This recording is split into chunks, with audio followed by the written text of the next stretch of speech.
Pavel Durov, a name synonymous with digital freedom and innovation.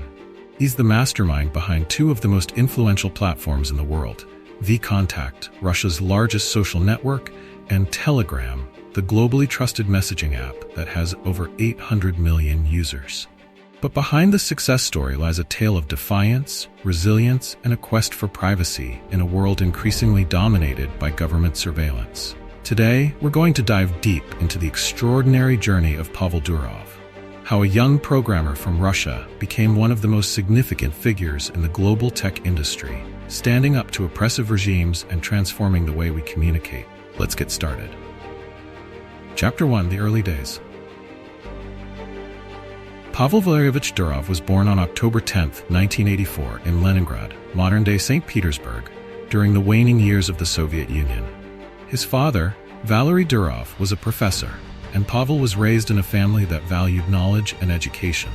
From a young age, he was deeply curious and showed a strong interest in technology and computers. This passion for learning and innovation would shape his life's direction. His schooling years set the stage for what was to come. Durov attended an elite school in Italy, where his father was working at the time. There, he developed his linguistic abilities and knack for problem-solving.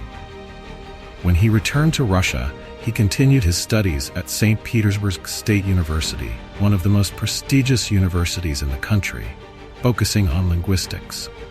But his heart wasn't in languages alone. Technology was his true love.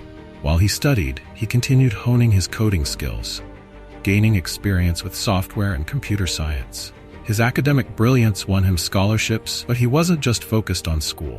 Even as a student, he was already looking for ways to disrupt the world with something new. Chapter 2: The Birth of VKontakte.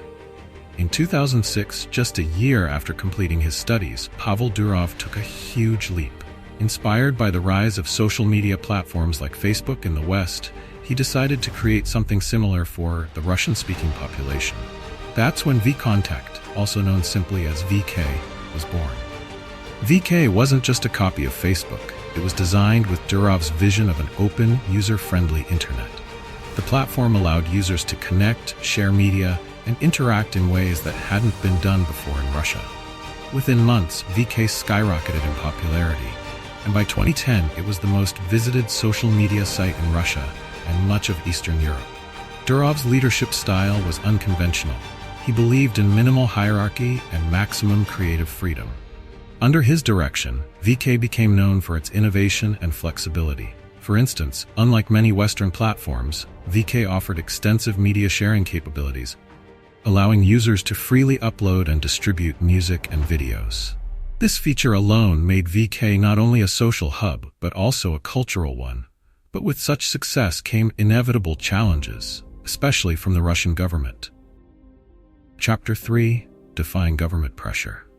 The turning point in Durov's career came in 2011 and 2012, when political protests against President Vladimir Putin erupted across Russia.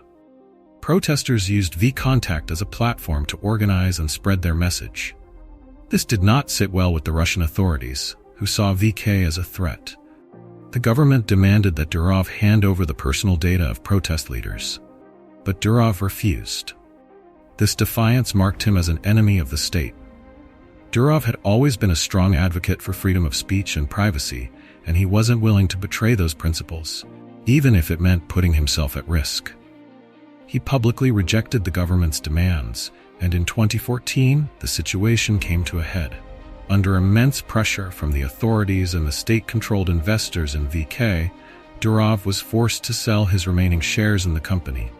The Russian government had effectively taken control of VKontakte, and Durov, seeing no future for himself in Russia, fled the country. But Durov wasn't done yet. Chapter 4: The Creation of Telegram. In 2013, even as the VKontakte saga unfolded, Durov and his brother Nikolai were already working on their next big project, Telegram.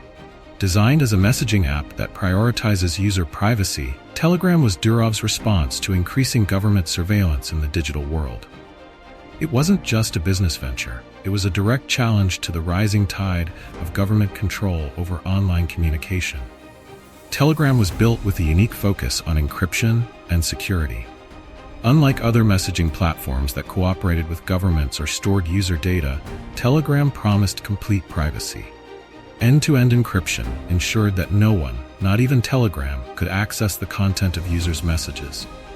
This commitment to privacy resonated with millions of people around the world, especially in countries where free speech was under attack. The app rapidly grew in popularity. By 2024, Telegram had over 800 million users and had become a vital tool for activists, journalists, and ordinary citizens who wanted to communicate without fear of surveillance. Chapter 5: Life in Exile and Telegram's Impact. After leaving Russia, Durov adopted a nomadic lifestyle, refusing to settle in one country for too long. He traveled the world, continuing to run Telegram from wherever he found himself. His dedication to maintaining Telegram's independence became legendary. In 2017, when the Russian government demanded that Telegram provide a backdoor to its encryption, Durov refused again. As a result, Russia temporarily banned the app, but it didn't stop Durov. Telegram remained fully operational in Russia through the use of VPNs, and eventually, the government had to lift the ban due to its sheer popularity. Durov's life in exile hasn't just been about maintaining Telegram. He's become a symbol of the fight for digital freedom and privacy. While most tech giants have opted for profits over privacy, Durov has stood firm on his principles. He has rejected offers from advertisers and refused to sell user data, making Telegram a rare example of a platform that prioritizes its users' rights over financial gain. Chapter 6: A Symbol of Digital Resistance. Today, Pavel Durov is more than just a tech entrepreneur. He's a symbol of resistance against oppressive regimes and a voice for those who value privacy and free speech. His journey from VKontakte to Telegram is a testament to the power of standing up for your beliefs, even when the odds are stacked against you.